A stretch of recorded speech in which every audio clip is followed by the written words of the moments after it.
গলায় যদি তুলসীর মালা পরে কেউ মাছ মাংস খায় আর চন্দ্র সূর্য যে কল্পনা সেদিন নরক হবে।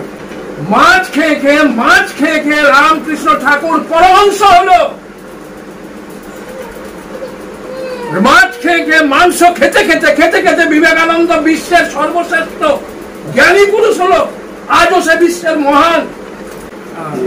রাম অনাদি অবধপতি সই। রামকে তুমি দশরথের বেটা মনে করো না, বুঝতে পেরেছি? তাহলে বল পাপ কি আর পুণ্য কি? পাপ কি আর পুণ্য কি?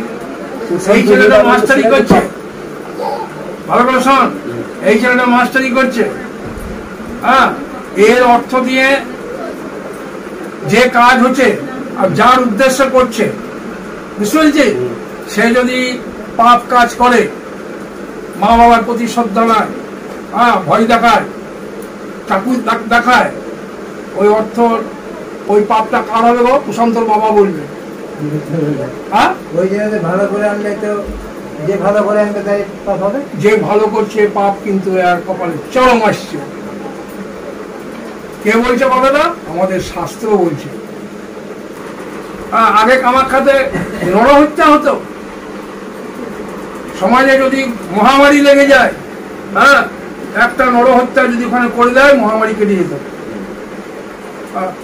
যাও তারাপীঠের পান্ডাকে বলো গা, এই হাজার ত্রয়োদশীর দিনে যে পাঁঠা বলে রক্ত গঙ্গা বয়বা, আর কামাখ্যাতে তো ওই বিকাশ গিয়েছিল, দেখেই যাচ্ছে সারা মহিষ বলি কিরকম করছে আর কিরকম পাঁঠা করছে, রক্ত করছে।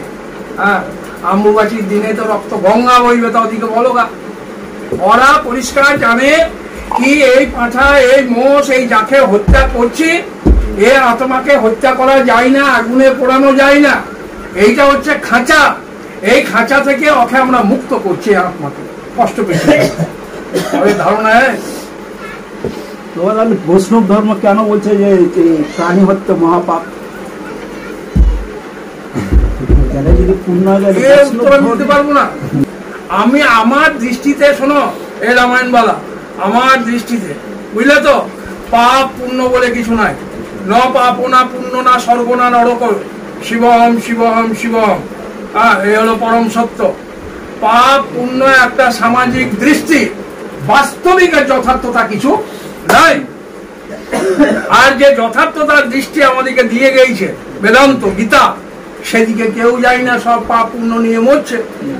আর বাঙালিদের তো মাছ ছাড়া চলেই না। যদি বলো শোনো শোনো, এদিকে তাকাও, আমার দিকে তাকাও, আমার দিকে সবসময় তাকাবা। তো কেন তাকাতে বলছি? এই কথাগুলা চিরদিন তোমার জীবনে মনে থাকবে। আজকের এই একটা দিনের কথা জীবন ভোর মনে থাকবে। আর আমি যেখানে যা বলি, বুঝলা, এখানেই বলি আর ভিন্ন রাজ্যেই বলি, এই রকমই চাটাচলা কথা বলি। কেন বলি? আমি সত্য বলে গেছি। বৈষ্ণব শাস্ত্রে বলেছে, কেউ যদি মাছ মাংস খায় আর গলায় তুলসীর মালা পড়ে থাকে, যে পর্যন্ত চন্দ্র সূর্য থাকবে ততদিন পর্যন্ত সেই নরকে থাকবে। তা বলে এর উত্তর কি দিবা? গলায় তুলসীর মালা পরে মাছ মাংস খেয়েছে, ওই বৈষ্ণবী খেয়েছে। কি পুণ্য কি পাপ, সব সামাজিক এক একটা দৃষ্টি। আমি খুলে শাস্ত্র খুলে দেখিয়ে দেবো। গলায় যদি তুলসীর মালা পরে কেউ মাছ মাংস খায় আর চন্দ্র সূর্য যে কল্পনা সেদিন নরক হবে। কোথায় শাস্ত্র মানছে? কে মানছে? মাছ খেয়ে রামকৃষ্ণ ঠাকুর পরমহংস হলো। মাছ খেয়ে মাংস খেতে খেতে বিবেকানন্দ বিশ্বের সর্বশ্রেষ্ঠ জ্ঞানী পুরুষ হলো। আজও সে বিশ্বের মহান। মাছ মাংস এবং মদ আর একটা এক্সট্রা জয়েন করে দিলাম, খেতে আমাদের ঘরের ছেলে বামা খাবা বামদেব হলো। আজ লক্ষ মানুষ বামদেবকে দেখো গা, তার চরণে গড়াগড়ি গেছে। তোমাদের জন্য প্রকৃতি হয়নি, তোমাদের জন্য ভগবান হয়নি। এইসব এক একটা দৃষ্টিকোণ থেকে হয়েছে, এগুলো সব তোমরা তৈরি করেছ। কে মাছ খেয়েছে, কে মাংস খেয়েছে, কে নিরামিষ খেয়েছে? আর তুমি বাকে এই জ্ঞান যতদিন না হবে ততদিন এই মোহ করিলে পড়ে থাকবে। হ্যাঁ, এখনো মনে করো না কি আমি গর্ভ থেকে বেরিয়েছি।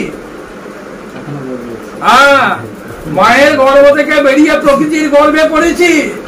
হ্যাঁ, আর এই গর্ভ থেকে মুক্ত করবে গুরু। হ্যাঁ, এই জন্য ভগবান অর্জুনকে বলেছিল, অর্জুন তুই এখনো মোহ করিল তাই পড়ে আছিস।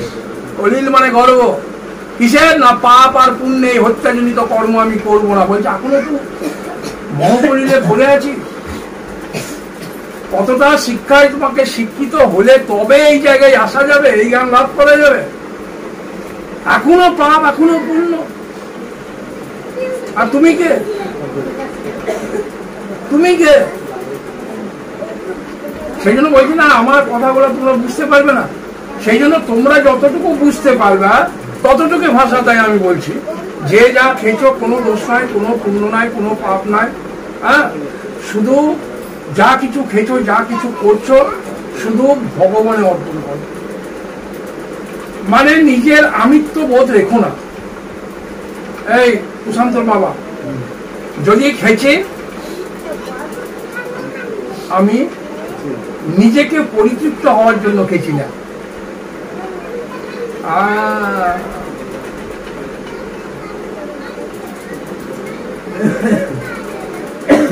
এ সমর্পণ করে দাও ভগবান। কেন? নিজেকে পরিতৃপ্ত হওয়ার জন্য তুমি খেতে। আর যদি নিজেকে পরিতৃপ্ত হওয়ার জন্য খাও, বুঝলা, খেতে খেতে খেতে খেতে একটা জনম যাবে না, 1000 জনম যাবে তুমি পরিতৃপ্ত কোনোদিনই খেয়ে হইতে পারবি? পড়েছে যাক ফাঁদে। সেই জন্য যা কিছু আমি খাচ্ছি, পড়ছি, দেখছি, বুঝতেছি প্রকৃতির নিয়মে। তোর ইচ্ছা হচ্ছে না, তোর ইচ্ছায় তুই ঘুমাস না, আর তোর ইচ্ছাতে তুই জাগিস না, তোর ইচ্ছাতে তুই বুড়ো হইস না। পেছনে একজন কাজ করছে, আমি বুড়ো হইতাম? এই বুড়ানোর স্বাদ জেগেছে আমার? আমি তো জুয়ান হয়ে থাকতাম। হ্যাঁ, ফুর্তি করতাম এখনো।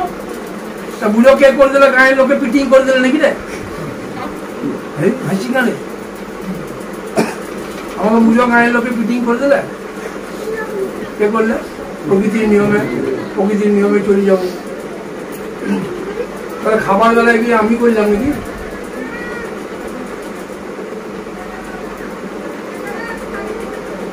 বলো, তোমার আর কি প্রশ্ন আছে? তোমাদের প্রশ্নের মীমাংসা করি, মানে উত্তর দিচ্ছি। আর বেশি যদি বলি না তো মাথা গন্ডগোল লেগে যাবে। ওই জন্য যেটাতে যা আছো লেগে আসো, ওটা থাকো, কিন্তু সবকিছুর মধ্যে গীতাটাকে বাদ দিও। এটা আমার মত।